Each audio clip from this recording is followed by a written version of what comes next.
കേരള PSCയുടെ ചില previous year questions നമുക്ക് പരിചയപ്പെടാം. കാരക്കോടം പർവ്വതനിരയുമായി ബന്ധപ്പെട്ട ശരിയായ പ്രസ്താവന ഏതാണ്? ആൻസർ ഓപ്ഷൻ സി 1ഉം 3ഉമാണ് ശരി.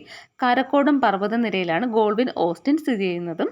രണ്ടാമത് വരുന്നത് കാരക്കോടം പർവ്വതനിരയുടെ തുടർച്ചയാണ് ടിബറ്റിലെ കൈലാസ പർവ്വത നിരകൾ. 1ഉം 3ഉം സ്റ്റേറ്റ്മെൻറ്റ്സ് ആണ് ശരി. താഴെ തന്നിരിക്കുന്നവയിൽ ഉപദ്വീപീയ നദികളുമായി ബന്ധപ്പെട്ട ശരിയായ പ്രസ്താവന ഏതാണ്? ആൻസർ വരുന്നത് ഓപ്ഷൻ സി ആണ് 1ഉം 3ഉം. നർമ്മദാ നദി ഉത്ഭവിക്കുന്നത് ഛത്തീസ്ഗഡിലെ മൈക്കല പർവ്വതനിരയിൽ നിന്നാണ്. ആ സ്റ്റേറ്റ്മെൻറ്റ് ശരിയാണ്. മൂന്നാമത്തെ സ്റ്റേറ്റ്മെൻറ്റായി ഉപദ്വീപീയ നദികൾക്ക് അപരദന തീവ്രത താരതമ്യേന കുറവാണ്. ആ സ്റ്റേറ്റ്മെൻറ്റും ശരിയാണ്. അടുത്ത ക്വസ്റ്റ്യൻസ്. ഒഡീഷയിൽ സ്ഥിതി ചെയ്യുന്ന പ്രധാനപ്പെട്ട ഇരുമ്പയിര് ഖനന മേഖല ഏതാണ്? Answer option A Sundargarh. അടുത്ത ക്വസ്റ്റ്യൻ. ദേശീയ ജലപാത NW3 കടന്നു പോകുന്ന ഇന്ത്യൻ സംസ്ഥാനം? Answer option C Keralam. അടുത്ത ക്വസ്റ്റ്യൻസ്. ഇന്ത്യയിലെ പ്രധാന ആണവോർജ്ജ നിലയമായ റാവത്ഭട്ട സ്ഥിതി ചെയ്യുന്ന സംസ്ഥാനം? Answer option D Rajasthan. അടുത്ത ക്വസ്റ്റ്യൻസ്. മഹാരാഷ്ട്രയിലെ റോഹ മുതൽ കർണാടകത്തിലെ മംഗലാപുരം വരെയുള്ള സഞ്ചാരപാതയിൽ കൊങ്കൺ റെയിൽവേയിൽ പിന്നിടുന്ന നദികളുടെ എണ്ണം? Answer option A 146. ബംഗാളിലെ ആദ്യകാല വർത്തമാന പത്രം? Answer option D Sulabh Samachar. അടുത്ത ക്വസ്റ്റ്യൻ. താഴെ തന്നിരിക്കുന്നവയിൽ റാബി വിള അല്ലാത്തത് ഏത്? ആൻസർ ഓപ്ഷൻ എ പുകയില.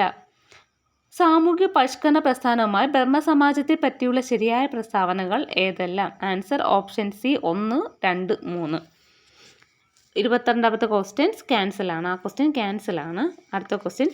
ഗാന്ധിജിയുടെ ബഹിഷ്കരണ സമര രീതിയെ എതിർത്തുകൊണ്ട് 1923 സ്വരാജ് പാർട്ടി രൂപം നൽകിയ നേതാക്കൾ ആരാണ്? ആൻസർ ഓപ്ഷൻ സി 1ഉം 4ഉം. സിയാ ദാസും മോത്തിലാൽ നെഹ്റുവും. അടുത്ത ക്വസ്റ്റ്യൻ. സ്ത്രീകളുടെ ഉന്നമന വിദ്യാഭ്യാസത്തിന് വേണ്ടി 1916 മഹാരാഷ്ട്രയിൽ വനിതാ സർവകലാശാല സ്ഥാപിച്ചത് ആരുടെ നേതൃത്വത്തിലായിരുന്നു? Answer option C DK Karve. സ്വാതന്ത്ര്യ സമരകാലത്ത് ഇന്ത്യക്കാരിൽ ദേശസ്നേഹം വളർത്തുന്നതിൽ നിർണായക പങ്കുവഹിച്ച ഭാരത് മാത എന്ന ചിത്രം വരച്ചത് ആരായിരുന്നു? Answer option B Rabindranath Tagore. Indian ദേശീയ പ്രസ്ഥാനത്തിന് കരുത്ത് പകർന്ന പ്രാദേശിക പത്രങ്ങളെ നിയന്ത്രിക്കുന്നതിന് വേണ്ടി ബ്രിട്ടീഷുകാർ കൊണ്ടുവന്ന പ്രാദേശിക പത്ര നിയമം നിലവിൽ വന്ന വർഷം? 1878. Answer option B 1878. സ്വാതന്ത്ര്യാനന്തര ഇന്ത്യയിൽ ആദ്യ സ്വതന്ത്ര തിരഞ്ഞെടുപ്പ് നടന്നത് എന്നായിരുന്നു? Answer option A 1951, 52. വീഡിയോ ഇഷ്ടമായാൽ ചാനൽ സബ്സ്ക്രൈബ് ചെയ്യാനും ദയവായിട്ട് എൻ്റെ വീഡിയോ ലൈക്ക് ചെയ്യാനും ഷെയർ ചെയ്യാനും മറക്കരുത്. Thank you.